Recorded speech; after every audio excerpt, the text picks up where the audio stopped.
Hello guys, my name Rifaldi. I am second grade in Vocational High School 1 Cimahi.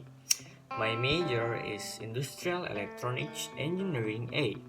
Okay, here I will discuss the procedure on how to boost your computer performance.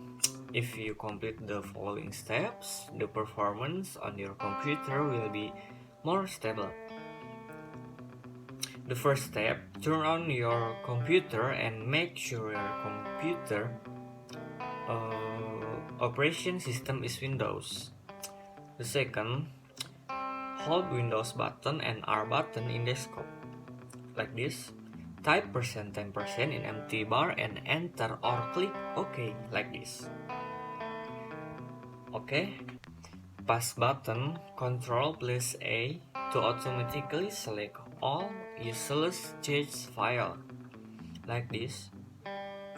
After that, press the delete button and wait until the loading is complete. Delete button. Okay. Test your computer performance and yeah, this optimize has worked.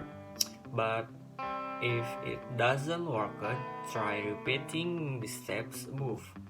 Maybe that's all I can say. Sorry if there is an error. Thanks for watching and see you next time.